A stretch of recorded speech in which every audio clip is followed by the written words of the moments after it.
শীতকাল পড়ে গেছে, চারিপাশে কালবেলায় বিয়ে হচ্ছে, খালি বিয়ে বিয়ে বিয়ে। এই সময় আসি যেই সব ছেলে মেয়েদের বয়স মোটামুটি বিয়ের যোগ্য হয়ে গেছে, তারপরেও তাদের বিয়ে হচ্ছে না। এরা ভাই মনে মনে চায় যাদের নতুন বিয়ে হচ্ছে তারা যেন সুখী না থাকতে পারে। এরা ওই বিয়ে বাড়ি যাইয়া কবজি ডুবইয়ে খাইয়ে আসবো এবং আসার সময় মনে মনে বই আসবো যে এরা সুখী হইতে পারবে না রে ভাই। ইচ্ছে না থাকলেও নারী মারি জড়াইয়ে মুখ দিয়ে এই কথা খান অজান্তে বেরোয়েই আসে। এটা শুনতে খারাপ শোনা গেলেও চরম বাস্তব কথা।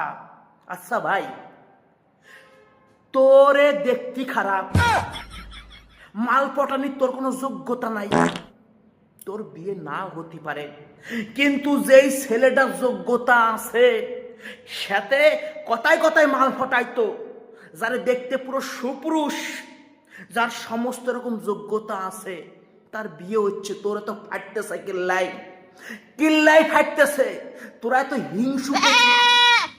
এক সেকেন্ড, একটা ফোন আইছে।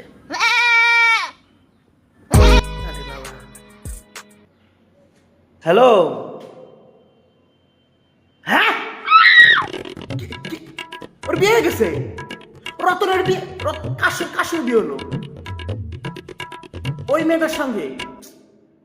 তো কি ভাই, ওর সঙ্গে বিয়ে হলো, ওরা ভাই সুখে থাকতে পারবে না। কেরম মেয়ে ভাই, কেরম মানায় নাকি? তা কি হয়েছে, 10 বছর ধরে ওরা প্রেম করতেছিল না ভাই। আমি ভাই মনে মানে দেখতে পাচ্ছি না, ওরা সুখী হইতে পারবে না, আমি গ্যারান্টি। मैं गाली नहीं दे सकता, गाली नहीं देना। फैमिली देखती है, वरना मैं ऐसे गाली दूं, ऐसे गाली दूं ना, जिंदगी भर याद रखें ये बड़े भाई।